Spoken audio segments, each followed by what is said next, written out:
Hello all, ഞാൻ Swathi, Kozhikode medical കോളേജിലെ second year MBBS student ആണ്.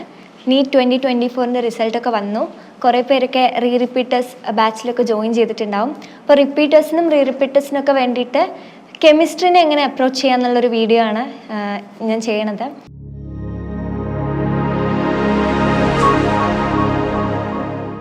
സോ കെമിസ്ട്രി എന്ന് പറയുന്നത് പലർക്കും വലിയ ഡിഫിക്കൽട്ടായിട്ടുള്ള സബ്ജക്റ്റൊന്നുമല്ല. കുറേ പേർക്കൊക്കെ ഭയങ്കര ഇഷ്ടമായിരിക്കും, എന്നാൽ ചിലർക്ക് തീരെ ഇഷ്ടമില്ലാത്തൊരു സബ്ജക്റ്റ് ആയിരിക്കും.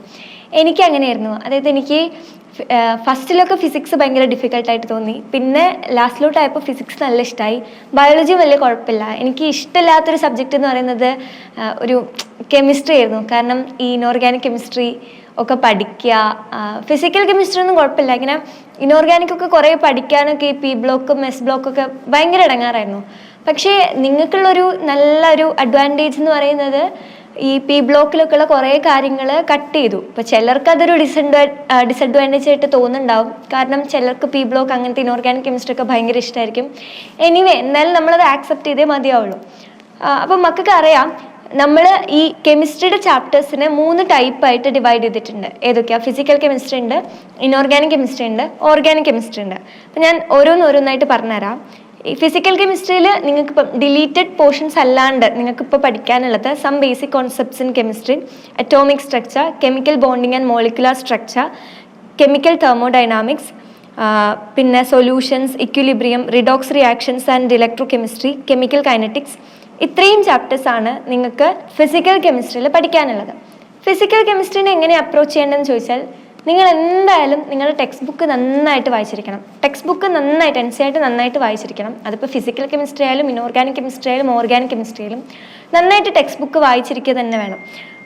പക്ഷെ ചില ചാപ്റ്റേഴ്സ് ഉണ്ട്. ഇപ്പം ഞാൻ ഫോർ എക്സാമ്പിൾ ഇലക്ട്രോ കെമിസ്ട്രി എന്ന് പറയുന്ന ചാപ്റ്റർ, അതിപ്പോൾ നിങ്ങൾ ആദ്യത്തെ ഒരു ബാറ്ററീസിന് മുന്നേ വരെയുള്ള ഭാഗത്തിൽ കുറേ ഇമ്പോർട്ടൻറ്റ് കാര്യങ്ങൾ പറയുന്നുണ്ടെങ്കിൽ കൂടെ അത് ആ ചാപ്റ്ററിൽ നിങ്ങൾ മസ്റ്റായിട്ട് ഇങ്ങനെ ഇടയ്ക്കിടയ്ക്ക് മറന്നു പോയിട്ട് റിവൈസ് ചെയ്തിരിക്കേണ്ട കാര്യങ്ങൾ കുറച്ചായിട്ടേ ഉണ്ടാവുള്ളൂ.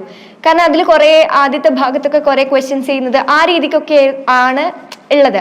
അത് നിങ്ങൾ ഇപ്പോൾ ഇനോർഗാനിക് കെമിസ്ട്രിയുടെ ഒരു ചാപ്റ്റർ വായിക്കുന്നത് പോലെ ഫിസിക്കൽ കെമിസ്ട്രിയുടെ ആ ഒരു പോർഷൻ വായിക്കണം എന്നില്ല. പക്ഷെ ബാറ്ററീസ് നിങ്ങൾ അതുപോലെ പഠിക്കണം, ഇനോർഗാനിക്കും ബയോളജിയൊക്കെ പഠിക്കുന്നത് പോലെ. അതായത് നിങ്ങൾ ടെക്സ്റ്റ് വായിക്കുന്ന സമയത്ത് നിങ്ങൾക്ക് മനസ്സിലാവും. ഇപ്പം ഭയങ്കര ഇമ്പോർട്ടൻ്റ് ആയിട്ടുള്ള കാര്യങ്ങളൊക്കെ ഫിസിക്കൽ കെമിസ്ട്രിയുടെ കേസിൽ ടെക്സ്റ്റിൽ അപ്പോൾ തന്നെ ഹൈലൈറ്റ് ചെയ്ത് പോവുക. പിന്നെ റിവൈസ് ചെയ്യുന്ന സമയത്ത് ടെക്സ്റ്റ് കംപ്ലീറ്റ് വായിക്കേണ്ട ആവശ്യം ഉണ്ടാവില്ല. കാരണം കുറേ ഭാഗത്തൊക്കെ നമ്മൾ അൺനെസസറി തിങ്സ് ഒക്കെ പറയുന്നുണ്ടാവും. അപ്പോൾ ഹൈലൈറ്റ് ചെയ്ത് പോയ കാര്യങ്ങൾ എഗെയിൻ ആൻഡ് എഗെയിൻ വായിച്ച് പോയാൽ മതി. പിന്നെ ഫിസിക്കൽ കെമിസ്ട്രിയിൽ ഏറ്റവും ഇമ്പോർട്ടൻ്റ് ആയിട്ടുള്ള ചാപ്റ്റർ ഏതാണെന്ന് ചോദിച്ചാൽ ഞാൻ പറയും some basic concepts in chemistry. അത് ഭയങ്കര ഇമ്പോർട്ടൻ്റ് ആയിട്ടുള്ളൊരു ചാപ്റ്ററാണ്. കാരണം അതൊരു നിങ്ങൾക്ക് കെമിസ്ട്രിയിലോട്ടുള്ളൊരു ഇൻട്രഡക്ഷൻ തരുന്നൊരു ചാപ്റ്ററാണ്. അതുപോലെ തന്നെ നിങ്ങൾക്ക് ക്ലാസിഫിക്കേഷൻ്റെ ചാപ്റ്റർ ഇല്ലേ, അതും ഭയങ്കര ഇമ്പോർട്ടൻ്റ് ആണ്. അതായത് ഇനോർഗാനിക് കെമിസ്ട്രിയിലോട്ട് ഉള്ള ഒരു ഇൻട്രഡക്ഷൻ എന്നുള്ള രീതിക്ക് ആ ഒരു അറ്റോമിക് ട്രെൻഡ്സും കാര്യങ്ങളൊക്കെ മനസ്സിലാവുന്ന ഭയങ്കര ഇമ്പോർട്ടൻ്റ് ആയിട്ടുള്ള ഒരു ചാപ്റ്ററാണ് ആ ചാപ്റ്ററും. പക്ഷേ ഹോളി നോക്കുന്ന സമയത്ത് ഈ some basic concepts in chemistry ഭയങ്കര ഇമ്പോർട്ടൻസ് ഉള്ള ചാപ്റ്ററാണ്. അപ്പോൾ അത് നല്ല തറോ ആക്കാൻ നോക്കുക. അതിൽ ഒരുപാട് ക്വസ്റ്റ്യൻസ് ചെയ്യുക. ടെക്സ്റ്റ് ബുക്ക് ഒരു 1-2 തവണ വായിച്ചാൽ തന്നെ നിങ്ങൾക്ക് ഒരു ഹോൾ ഐഡിയ കിട്ടും എന്താണ് ആ ചാപ്റ്റർ. അതിൽ ആക്ച്വലി ടെക്സ്റ്റ് ബുക്ക് കുറേ തവണ വായിക്കുന്നതിനേക്കാളും നിങ്ങൾ ചെയ്യേണ്ട കാര്യം ഒരുപാട് ക്വസ്റ്റ്യൻസ് ചെയ്യുക. ഇഷ്ടംപോലെ ആദ്യം ഒരു ലെവൽ കുറച്ചിട്ടുള്ള ഒരു ലെവൽ 1 ക്വസ്റ്റ്യൻസ് ഒക്കെ ചെയ്യുക, പിന്നെ ഒരു ലെവൽ 2, പിന്നെ ഒരു ലെവൽ 3 ക്വസ്റ്റ്യൻസ് ഒക്കെ ഒരുപാട് ചെയ്യാൻ നോക്കുക. പിന്നെ പറയുകയാണെങ്കിൽ ബാക്കിയുള്ള ചാപ്റ്റേഴ്സൊക്കെ ഞാനിപ്പോൾ പറഞ്ഞതുപോലെ ഇപ്പോൾ അറ്റോമിക് സ്ട്രക്ചർ എന്ന് പറയുന്ന ചാപ്റ്റർ ആയിക്കോട്ടെ, അത് നിങ്ങളുടെ 2ാമത്തെ ചാപ്റ്റർ കെമിസ്ട്രിയിൽ, അതൊക്കെ നിങ്ങൾ ഒരു തവണ വായിക്കുമ്പോൾ തന്നെ ടെക്സ്റ്റിൽ നിങ്ങൾക്ക് കുറേ അൺവാണ്ടഡ് ആയിട്ടുള്ള തിങ്സ് ഒക്കെ ഉണ്ടാവും. ആ ഫസ്റ്റ് പറയുന്ന കാര്യങ്ങളൊന്നും നിങ്ങൾ അങ്ങനെ വായിക്കേണ്ട ആവശ്യമില്ല. ഇപ്പോൾ ബയോളജി ഒക്കെ പഠിക്കുന്നത് പോലെ പഠിക്കേണ്ട ആവശ്യമില്ല. അതിൽ ആദ്യം കുറേ ഹിസ്റ്ററി ഒക്കെ പറയുന്നുണ്ട്. അപ്പോൾ അതൊക്കെ ഒഴിവാക്കിയിട്ട് വായിച്ചാൽ മതിയാകും എഗെയിൻ നിങ്ങൾ റിവൈസ് ചെയ്യാൻ വേണ്ടിയിട്ട് വായിക്കുന്ന സമയത്ത്. അതൊക്കെയാണ് ഫിസിക്കൽ കെമിസ്ട്രിനെ പറ്റി പറയാനുള്ളത്. ഇൻടെക്സ്റ്റ് ക്വസ്റ്റ്യൻസ് മസ്റ്റായിട്ട് ചെയ്തിരിക്കണം. ആൻഡ് ടെക്സ്റ്റിൻ്റെ ബാക്കിലുള്ള എക്സസൈസ് ചെയ്യാൻ നിങ്ങൾക്ക് സമയം കിട്ടുന്നുണ്ടെങ്കിൽ എന്തായാലും ചെയ്യാം, നല്ല കാര്യമാണ് ചെയ്യുന്നത്. പക്ഷെ എനിക്ക് എല്ലാം ചെയ്യാൻ സമയം കിട്ടിയായിരുന്നില്ല. പക്ഷേ എനിക്ക് ചെയ്യാൻ സമയം കിട്ടിയപ്പോൾ ഒക്കെ ഞാൻ മാക്സിമം ചെയ്യാൻ വേണ്ടിയിട്ട് നോക്കിയിട്ടുണ്ട്. പക്ഷെ എനിക്ക് കംപ്ലീറ്റ് ആക്കാൻ പറ്റിയിട്ടുണ്ടായിരുന്നില്ല. പിന്നെ പറയുകയാണെങ്കിൽ ഇനോർഗാനിക് കെമിസ്ട്രി ഇപ്പോൾ നിങ്ങൾക്ക് സുഖമാണ്, വളരെ കുറച്ച് ചാപ്റ്റേഴ്സ് ഇപ്പോൾ ഇനോർഗാനിക് കെമിസ്ട്രിയിൽ നിങ്ങൾക്ക് പഠിക്കാനുള്ളൂ. Classification of filaments and periodicity in properties. പിന്നെ പി ബ്ലോക്ക് ഇലമെന്റ്സിൽ തന്നെ നമ്മളൊക്കെ പഠിക്കുന്ന സമയത്ത് പി ബ്ലോക്ക് ഭയങ്കര ഡീറ്റെയിൽ ആയിട്ട് പഠിക്കാനുണ്ടായിരുന്നു. പക്ഷേ ഇപ്പം പി ബ്ലോക്ക് ഇലമെന്റ്സിൻ്റെ ഒരു ഇൻട്രഡക്ഷൻ എന്നുള്ള രീതിക്ക്, 13 to 18 ഗ്രൂപ്പ്സിൻ്റെ ഒരു ഇൻട്രഡക്ഷൻ എന്ന് പറയുന്ന രീതിക്കാണ് ഇപ്പം നിങ്ങൾക്ക് പഠിക്കാനുള്ളൂ. അതുപോലെ തന്നെ D and F block elements, coordination compounds, ഇതൊക്കെയാണ് നിങ്ങൾക്ക് ഇനോർഗാനിക് കെമിസ്ട്രിയിൽ പഠിക്കാനുള്ളത്. കുഴപ്പമില്ലല്ലോ, അതായത് പണ്ടുള്ള അത്ര ഒരു ഡിഫിക്കൽട്ടി ഉണ്ടാവില്ല ഇപ്പം ഇനോർഗാനിക് കെമിസ്ട്രി പഠിക്കാൻ. അതിൽ classification of filaments and periodicity in properties ഭയങ്കര ഇമ്പോർട്ടൻ്റ് ആണ്. കാരണം ആ ഒരു ഇനോർഗാനിക് കെമിസ്ട്രി എന്താണ്, ആ ഒരു അറ്റോമിക് ട്രെൻഡ്സ് എന്തൊക്കെയാണ് നമ്മുടെ പീരിയോഡിക് ടേബിളിൽ നിന്നുള്ള ഒരു ജനറൽ ഐഡിയ നിങ്ങൾക്ക് ഉണ്ടാക്കിയെടുക്കാൻ പറ്റിയ ചാപ്റ്ററാണ് classification of filaments and periodicity in properties എന്ന് പറയുന്നത്.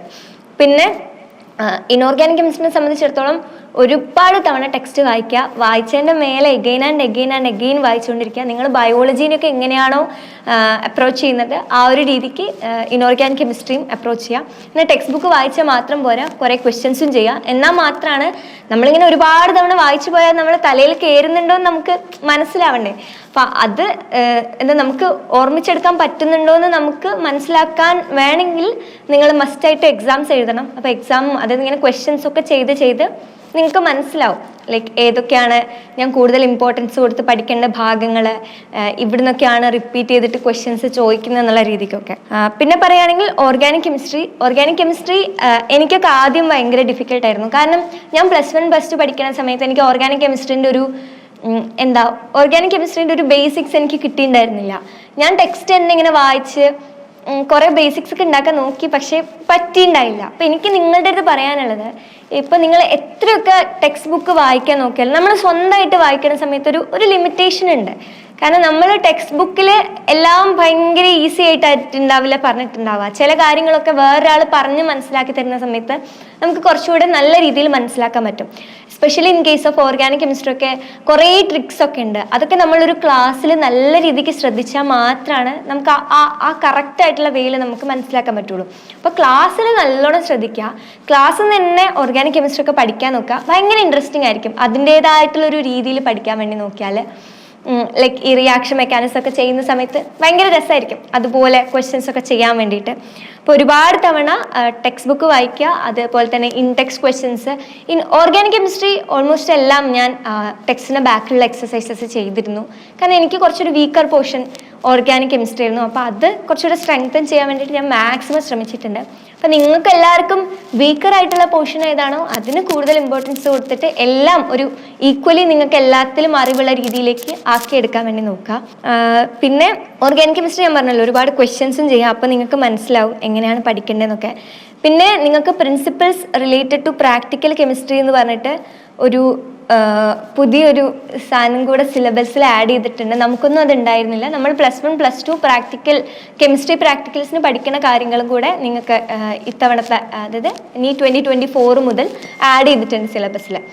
അപ്പോൾ ആ കാര്യങ്ങളും അത് ജസ്റ്റ് ഒരു 1-2 ക്ലാസ്സിലൊക്കെ നിങ്ങൾക്ക് കോച്ചിങ് സെൻറ്ററിൽ നിന്ന് പഠിപ്പിച്ചിടാൻ മാത്രമുള്ളതേ ഉള്ളൂ. അത് ഒരുപാട് ക്വസ്റ്റ്യൻസ് ഒക്കെ ചെയ്യുക.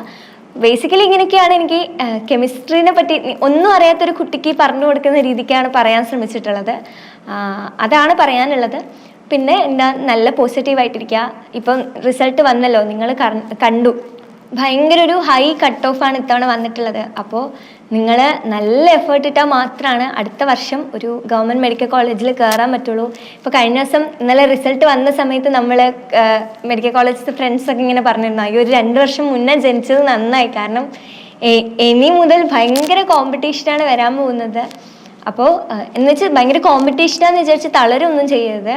എല്ലായ്പ്പോഴും ഒരു ഫിക്സഡ് എമൗണ്ട് ഓഫ് സ്റ്റുഡൻസിന് തന്നെയാണല്ലോ. അതായത് ഒരു ഓൾ ഇന്ത്യ റാങ്ക് 25,000 അല്ലെങ്കിൽ കറക്റ്റ് എനിക്കറിയില്ല 25,000-ൻ്റെ അടുത്ത് കുട്ടികൾ എല്ലാ വർഷവും കയറിപ്പോകുന്നുണ്ട്. പിന്നെ ഓരോ വർഷം കൂടുന്തോറും ഇൻസ്റ്റിറ്റ്യൂട്ട്സിൻ്റെ എണ്ണം കൂട്ടുന്നുണ്ട്. കട്ട് ഓഫ് മാർക്ക് കൂടുന്നു എന്ന് പറയുന്നത് ഒന്നാമത്തെ കാര്യം എക്സാം ഭയങ്കര സിമ്പിൾ ആക്കണു. പിന്നെ കുട്ടികൾ നന്നായിട്ട് ഹാർഡ് വർക്ക് ചെയ്യുന്നുണ്ട്. അപ്പോൾ നിങ്ങളുടെ പാർട്ട് ക്ലിയർ ആക്കുക. നിങ്ങൾ നന്നായിട്ട് ഹാർഡ് വർക്ക് ചെയ്യുക, നല്ല രീതിയിൽ സ്മാർട്ടായിട്ട് വർക്ക് ചെയ്യുക, നന്നായി പഠിക്കുക. ദൈവം നിങ്ങളുടെ എഫേർട്ടൊക്കെ കാണാണ്ടിരിക്കില്ല. അപ്പോൾ ഓൾ ദി ബെസ്റ്റ്. ബൈ.